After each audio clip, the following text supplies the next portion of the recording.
Tógu agus tógu na se a níor iesiart hir chonin. A giantarfag chulrascúl ar a Dr. Chillam a baraste Lancholam Killian. Rudda mámsa is dóhillam beidir nach ró cantar eile a nírin a bhí có sévar a gúsí Béaloideas leis I cantarfag se. Come on. Get up out of that. Come over here. Come on, come on.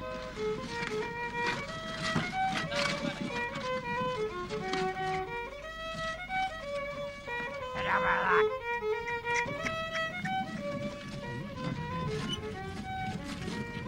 Get up out of that. Come on. Load up. Get up, Joe. Anam uwan ni yekan ani putran kari kuni kamal to nahi hai agar ye hai kamal agar koya sakta agar baat waga waya maine hani kisranona agar tuzhi laf evajna Shoot, take it well, he had a fun after. I just took that and go.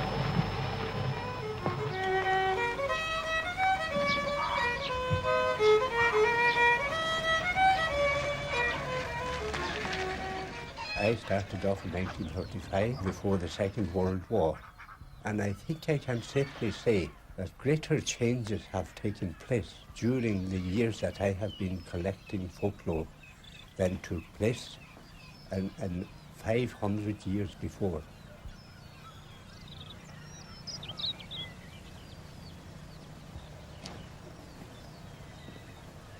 I remember going to interview a storyteller one day, and actually when I arrived he was out cutting his turf. And when he saw me approaching the house, he just stuck his slan in the mug and came in, and he spent about 4 hours with it. And it didn't cost him a thought. For no reward, remember. Because in those days we didn't even have the price of a mouse or a battery to give some of these old people. Or an ounce of snuff to the women. Mà quan cho nó cứ mấy cái rác, quý hát tan rì. Thảo mấy cái cái nhiều phân. Thảo mấy cái mà nhiều phân hắn nó mua nó cho. Aljo. Bây giờ cái gì hả xí cái nhà hả? Tham al khorai lắm. Yeah, see he yoga. Tham at sa wajin gari wa bunch grain mono. Well. And see ma xí sanas. Sa xí stahan sana jogas better.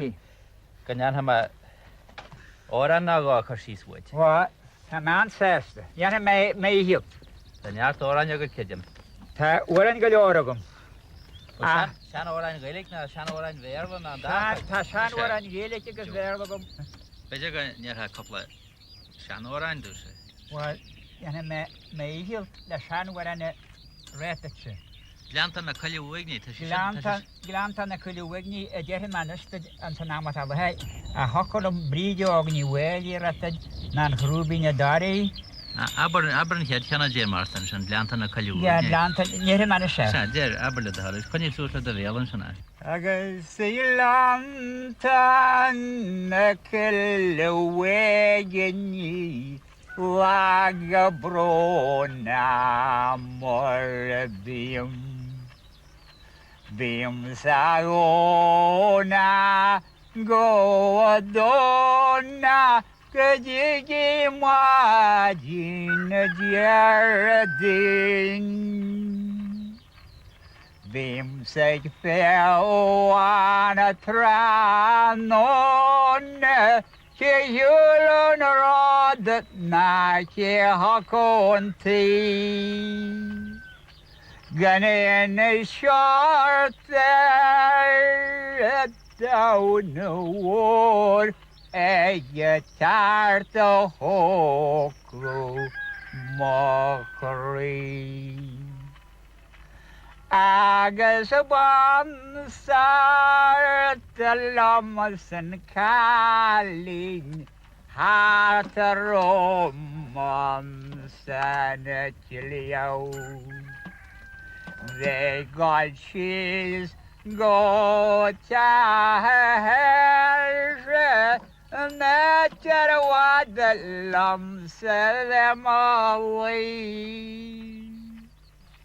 Nagar the lumps, some are margin, savage, a mamohi. Nada winshem, meller hashaga, ega bona krokmeshi.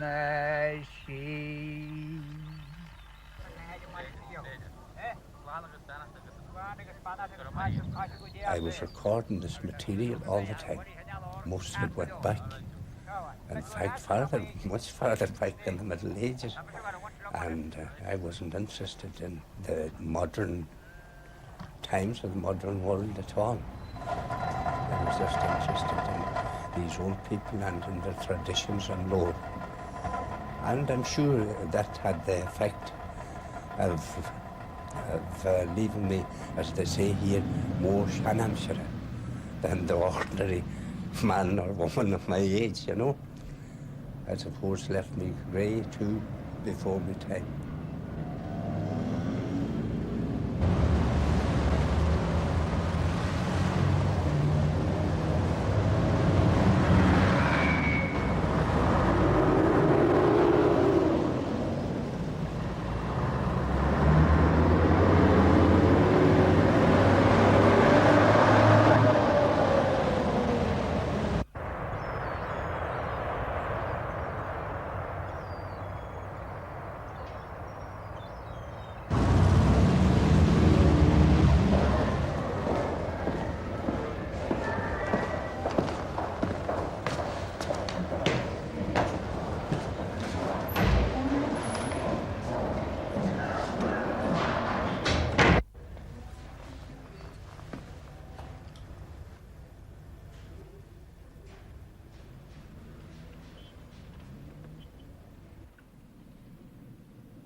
Volgens een stelen ben ik gereed gedoen gannen.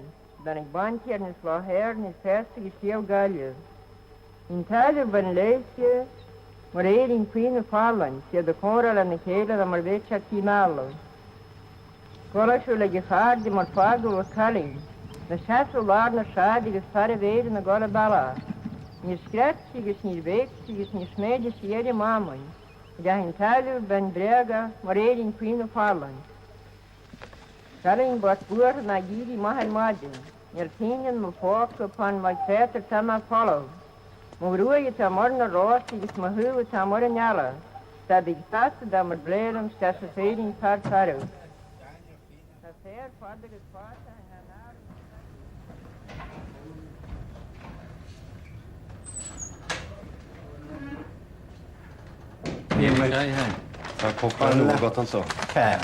A couple of times Liam. Cad an sa sáhar a tuisli gan is. Well, mint Shannon has no yet has he comes for legs. Waar in Ivan? Marin Ivan, which he to us from a warm and there were the Fenian stories and stories about Cuchulainn and Finn McCool and giants and all that type of stuff. And people, of course, some of these old people, they believed in the fairies. I met an old woman who swore to me that she saw the fairies on a nice summer morning in Malmbeg when she went out to feed her ducks. And down on the strand they were playing football. And she swore to me that she actually saw them and heard them. Portia Béal ba. Portia Béal agus tá go leor de sin tá tape go móil cadda chud portia tar bhí seamasci suas na cha fríd na síscéalta seo dginn tú. Tá sé daoine fálam portia na bhceáil anna daoine bag bhí chud mór de sin an sa cheanarthas mar tá go sa Agus ceol leis is tócha. agus ceol bhí mar an bin.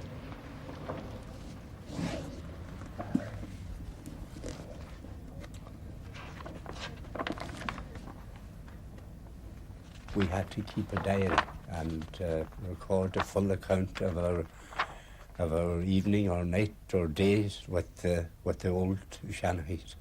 A full description. I often did 14 pages of a diary after a day's or night's work with some of these old people.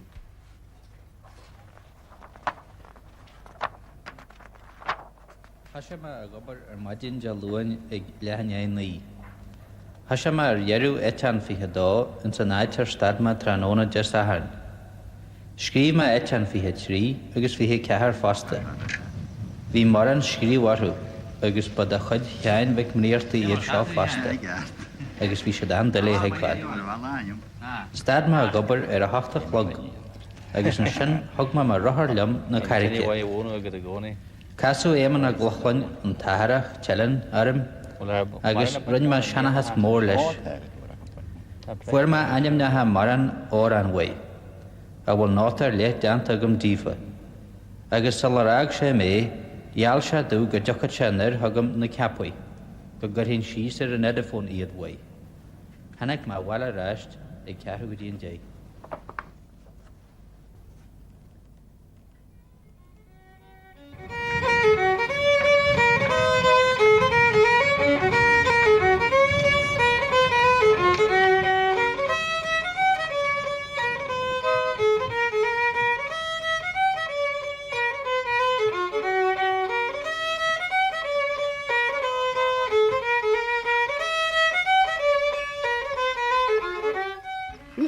Na cónaí an bhfuil bheith gcuigne an muonn te gúil a grapcha dogus bhí na marachcaí. Blianta mór a fadahan. Bhí sin na cónaí le hingin agus bhí cear ó síán bhí sé ag bunt binne. Bhí láda gita siar an te agus rát deas a gáil siar go dtíon lá. I sin sin le hingin straar leiche sin fer, coilún fer, blianta fadar van the shed. Martha Vicky, who is in her 70s, is telling here a charming story, a legend about the fairies and their dealings with ordinary humans. A beautiful red-haired girl visits an old widow woman, like Moira herself, and borrows a little butter from her. The gift is given freely and generously, and though the strange girl is told not to bother returning it, nevertheless she does. And then she asks for some meal, which she also returns later on. When the fairy girl hands back the meal, she takes the old woman to the door of her house and shows her the fields below her house full of tiny red-haired people, which, as she says, she has to feed that night. It was the fairy host, and there they were, as Moira says in her story, as numerous as the birds of the air. In return for her generosity, the fairy girl granted the old woman the gift of a meal chest that would never be empty as long as she lived, and then she disappeared, never to be seen again.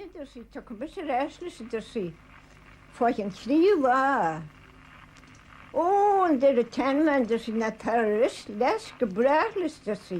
Er nooit als ik een beggar get de buikje, dus is net veel, dat is wat dat restelijk. Tegen mij is er ook gehaald, dan de 3 la, wie ze zo van 10 la, want die wakjes, die wakjes in Kellen, dat is het torler, als mag ik zo get de nimmer restelijk. Ah, maar ze de 10 man, dus in je ook met dit, dus ik hier maar, dus ik een hoort de rest gebruikt.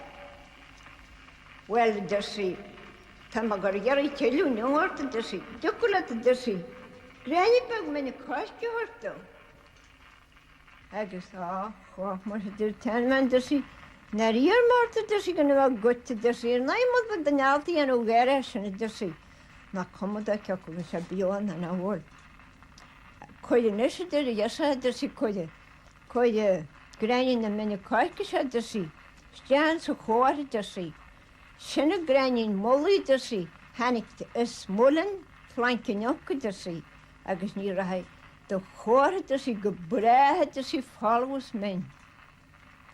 Agus, er doos in de pachtlischen, for she mahad deres, agus niekin 10 men en alkjes morgen, en je hij goed je daar she dollar, en je rishi gebrehe maas men hartje. Mai Leis na mwy pegin. Asha. Tá mais rain a shawair tá. An skelshun kar heshi sagun.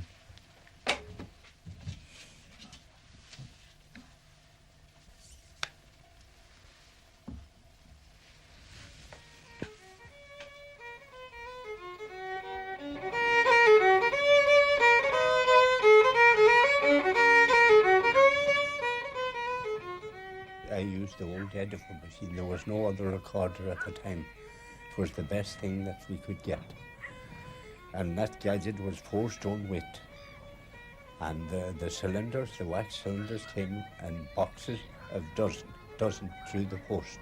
I hawked this thing around the countryside on my back for about 2.5 years.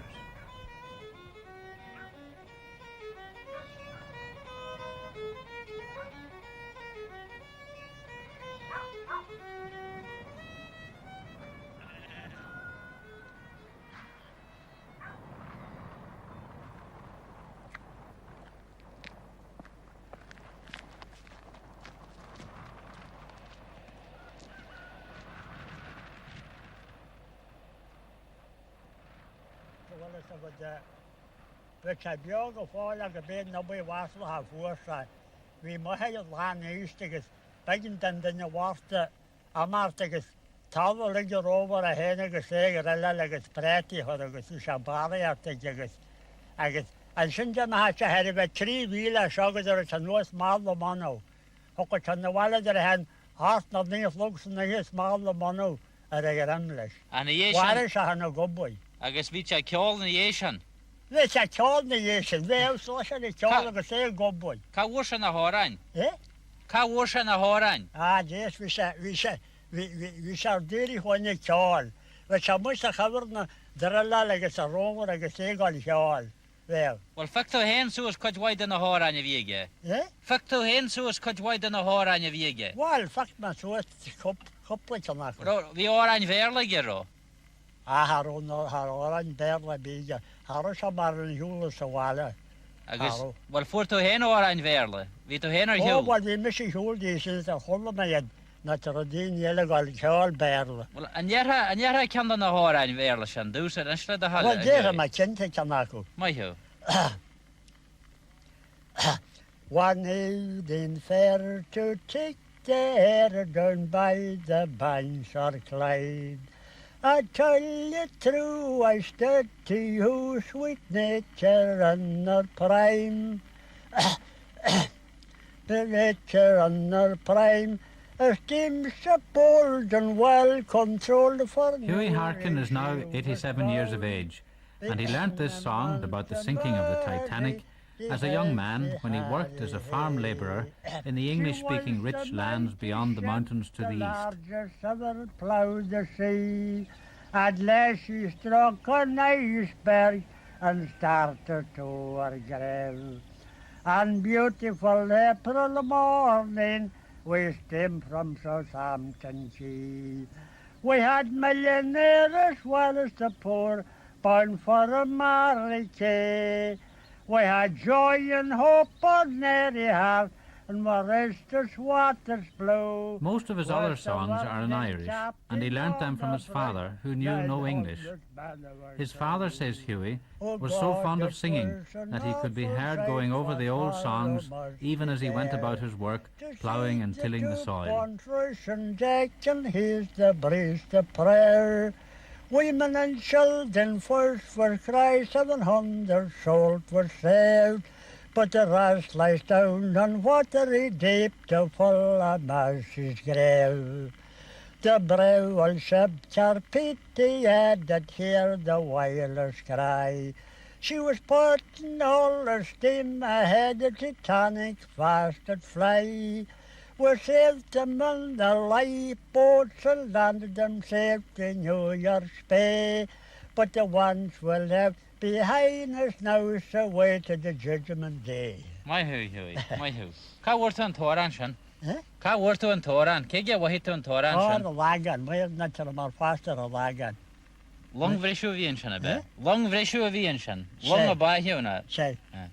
So some of the say how more some of the Titanic Kalu She's 1912 boys away. I got we picked a papa who was like at a tasha. I got either to hell with the Pope. I got had a collie here. I have a Callaway.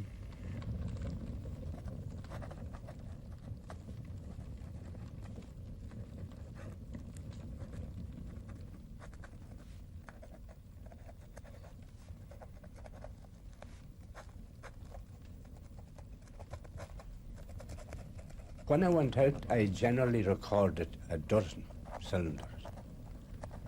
And back home, and I sat down then until I transcribed the dozen records.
I can safely say that 95% of them were illiterate. They had no radio, no books, no nothing. They weren't by no means materialistic. They had their only outlook was to do good and die happy.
I'm a dread beginning in school.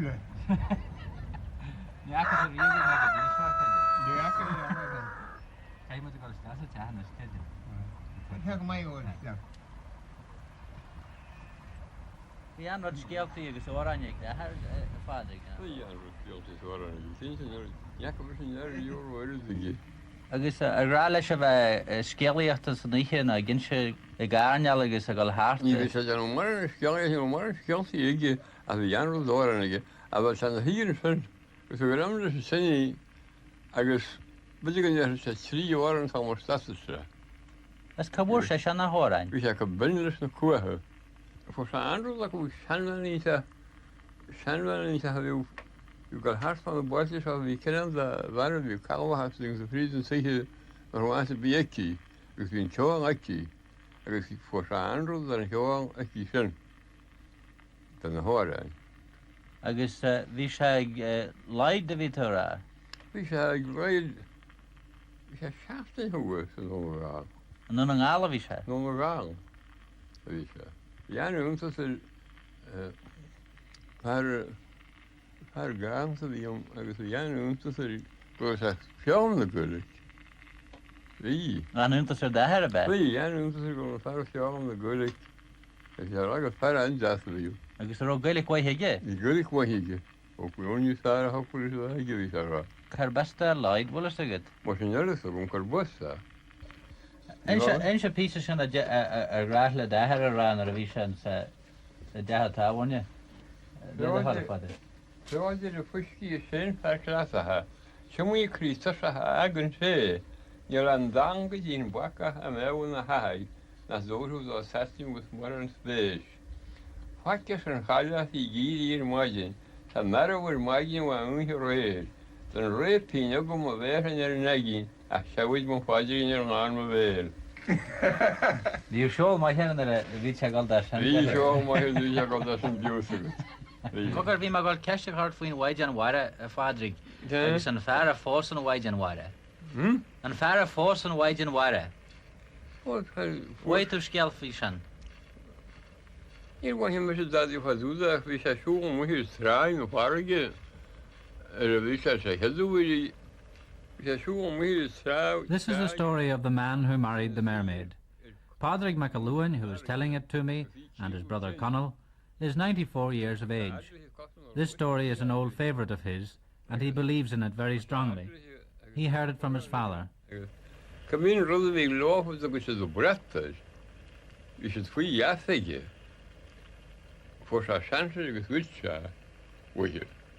With a lesser. Because in roots and less, because Timmer Sanson, Dag say, I guess. The story has to do with a local man who was supposed to have married a mermaid. He stole her cloak while she was sitting combing her hair on a rock by the seashore. Without it, she could not return to the sea.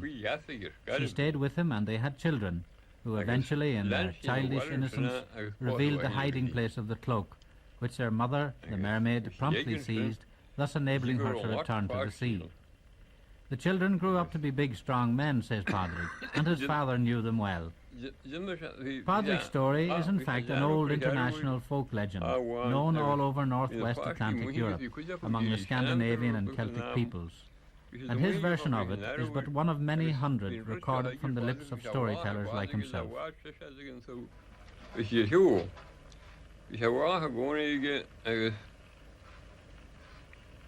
Let's have a whole grishinero, Sahagrishinero, Vishagano. I guess, Ron Sacrohanaro and Tronigus, the Posh, the Aegis. Jimmy has bought all her in the water, could be Bahajasha, but you get him in the water, wool and I jaggy. If you was the water, Harry, we shishigus the Posh, you want to gari, Horzas, the Paraku, really, but just a Hannick, my Rio Grishinero is nay. So, Sigurd Hanaro. The hand is a good daughter in Arrow, I guess, Lexicra and Arrow with Portia. If she was asked, the son of the head long for quality. We should shank the hair of father girl. You could die. You even a way of seeing it. We see it in the poison of Cathay. And it's in a poison cart. We for the fast, I come up with a Malafay, I want to go to the war. When my father rum Jerrigan is a stuffing shog. He said, oh, he's a bad. Well, which of the general patching heart and shaw? Oh, you was the you come down home piano motion. No, no, come down. You come down home. Oh, come down. Come down home, Yano Harrison, Hungagi, Fralaka. Come down home, Yano and son. We come out when you go here. And you come there with something in Shannon down Potty Heart and Shaw. What's Potty in the horn of being Shanaba? Eh? Potty in the horn. Sha, Potty in the horn came to be one. For it is the movie. How we in the Stillany, a father? Eh? How watch in the Stillany of Yaku? The Stillany? The Stillany. The Stillany, we very good heart with an ambition. A feature the Doyle Gomor, a Celt, we didn't have the money pass, but the other I guess that's the uncles of our wives. I guess why man take you with Harrister. I guess you back. I guess Peggy, Chin, Tashka. Ja, Christus of Hegin, I was in Peggy the real at